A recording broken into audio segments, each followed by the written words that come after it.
Steelers Nation, what's going on? Welcome back to the channel, and as always, I've got some exclusive news and insights straight from Pittsburgh. Before we dive in, let me just remind you, this team is working every single day to improve, to sharpen their game, and to bring results that match the high standards of this franchise and its fans. If you want to stay on top of everything black and gold, make sure you smash that like button right now.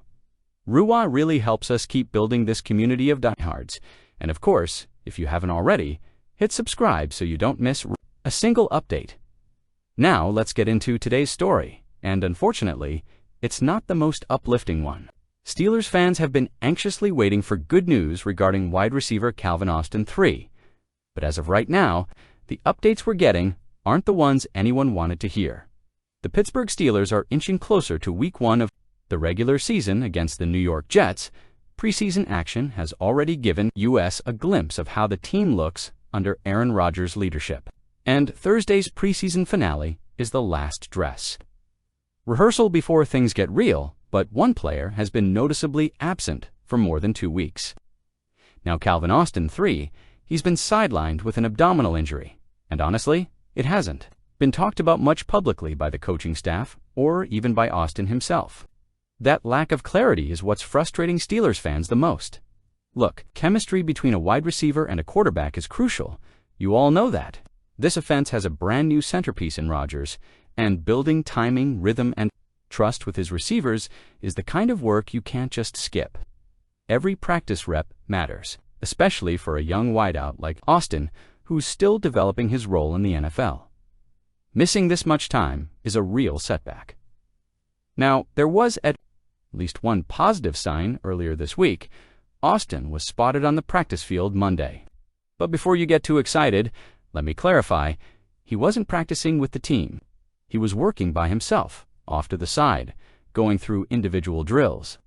Yes, that's better than being stuck in the trainer's room, but it still suggests he's a long way from being a full participant, and when reporters caught up with him after, let's just say his words weren't exactly confidence-inspiring. Here's the issue. Nobody has given us a clear idea of just how severe this abdominal injury is. Is it something minor that just needs time? Is it something that could linger deep into the season? We don't know, and that's what's leaving fans restless.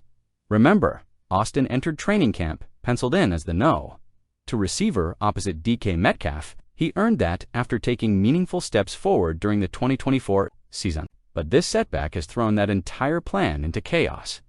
Week 1 is less than 3 weeks away, and right now, there's real doubt whether Austin will be ready. Even if he does suit up, think about the rust factor. He's missed multiple weeks of live reps, which means Rodgers has had to spend more time developing timing with other guys. That doesn't just reset Austin's progress, it could cost him opportunities in an offense that already has a lot of mouths to feed. And here's the other wrinkle, Steelers Nation. Calvin Austin III is entering the final year of his rookie contract. That means 2025 is essentially a prove-it year for him. Pittsburgh rarely negotiates extensions during the season, so if Austin doesn't show major growth and consistency this year, there's a very real chance this is his last ride in the black and gold. That's why this injury is especially damaging, not just for the team, but for his career trajectory. He needed every rep, every practice, every preseason game to show that he deserves a second contract here in Pittsburgh. Instead, he's stuck on the sideline, watching those opportunities slip away.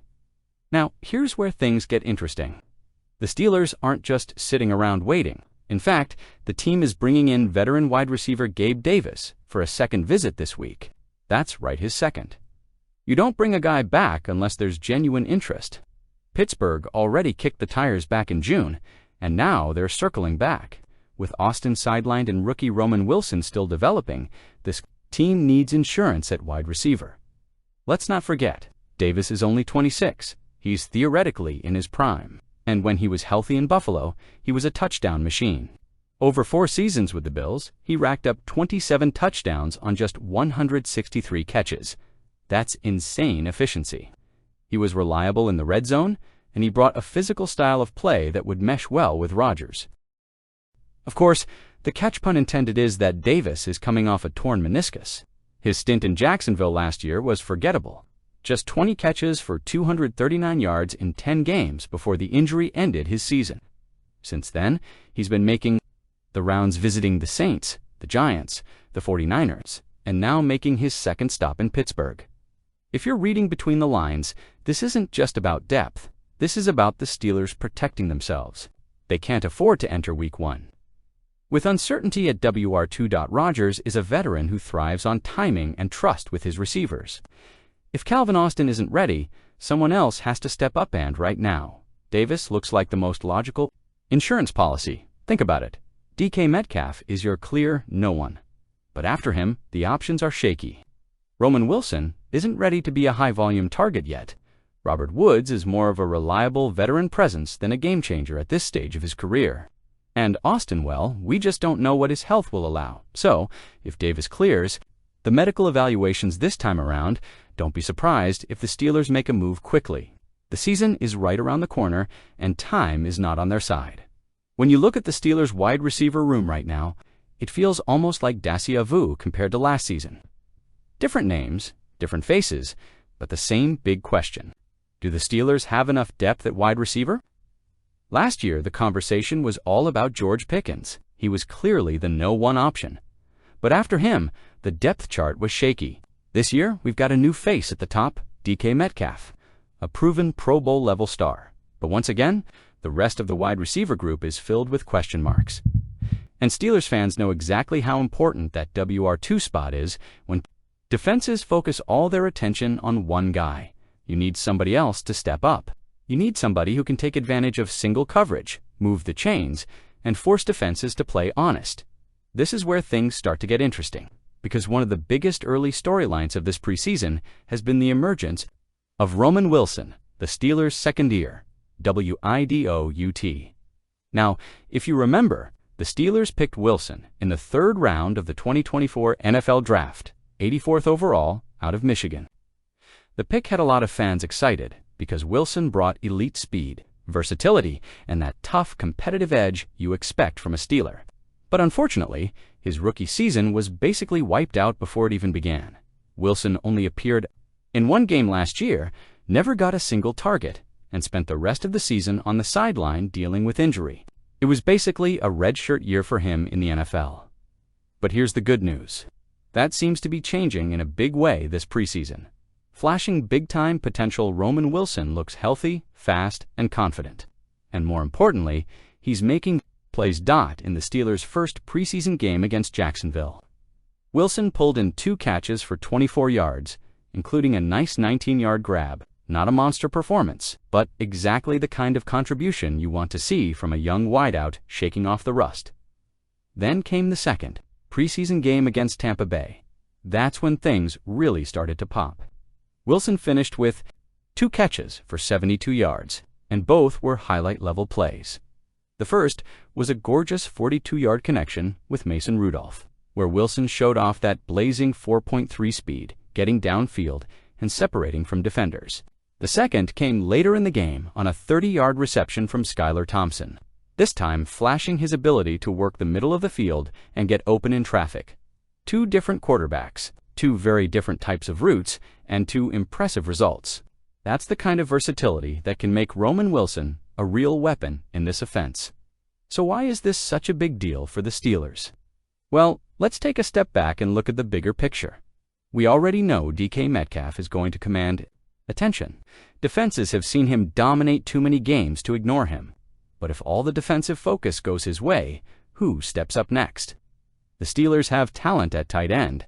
Pat Freiermuth is a rock-solid safety valve, Jonnu Smith is a proven veteran, and Darnell Washington is a young guy with monster potential. But you still need a true second wide receiver who can stretch defenses and make them pay. That's where Roman Wilson comes in. If he can continue to develop into that reliable no-2 option, it changes everything. It gives Aaron Rodgers another trustworthy target, it opens up opportunities for Metcalf, and it balances out an offense that struggled with consistency last season. Let's not forget the tools Roman Wilson brings to the table. He's not the biggest guy out there, minus 5'10", 186 pounds, but he makes up for it with elite athleticism. That 4.3 speed isn't just impressive on paper, we're already seeing it translate on the field. On top of that, he's a versatile piece. He can line up outside, he can move into the slot, and he's even shown a willingness to block in the run game. That kind of flexibility makes it easier for offensive coordinator Arthur Smith to get creative with formations and play designs. And when you put Wilson in motion, when you let him use that speed on crossing routes, jet sweeps, or quick hitters, he brings an element to the Steelers' offense that we just didn't see much of last year. A true X factor. The word X factor gets thrown around a lot in football, but Wilson has the chance to truly earn that label. Think about it this way. Metcalf is a proven star. The tight end group is strong and reliable. The running game with Jaylen Warren and possibly Nick Chubb, depending on health, should be solid. And of course, Aaron Rodgers, if he's healthy and locked in, gives you Hall of Fame level quarterback play. What's missing? That second wideout who can tilt the field. That's exactly the void Roman Wilson is stepping into. If he continues to build on these preseason flashes, the Steelers' offense suddenly looks a whole lot more dangerous. Defenses won't be able to simply double Metcalf or sit on short routes. They'll have to respect Wilson's speed and playmaking ability. So here's the bottom line. Steelers Nation, Calvin Austin III's injury status remains murky, and that's a problem for both him and the team. He was supposed to be the WR2, the young breakout candidate, the guy who could stretch the field and complement DK Metcalf. Instead, he's on the sideline, fighting to get back before Week 1, and maybe even fighting to save his Steelers' future. Meanwhile, Pittsburgh is keeping its options open with Gabe Davis. Bringing him back for a second visit is no small thing. It shows the front office knows this receiver group needs help, and they're willing to make a move to keep the offense rolling. So, what do you guys think? Should the Steelers play it safe and sign Gabe Davis as insurance? Or should they stick with Austin, trust his recovery, and let him prove he can be the WR2 we all hoped for? I want to hear your thoughts down below. Drop a comment and let me know how you're feeling about Austin's injury and the possibility of adding Davis. And hey, if you enjoyed this breakdown, do me a favor, hit that like button, subscribe to the channel, and turn on those notifications so you don't miss any Steelers news. We've got a big season ahead, and we'll be covering every twist and turn right here. Until next time, here's hoping for good health, strong chemistry, and a bounce-back season for the black and gold.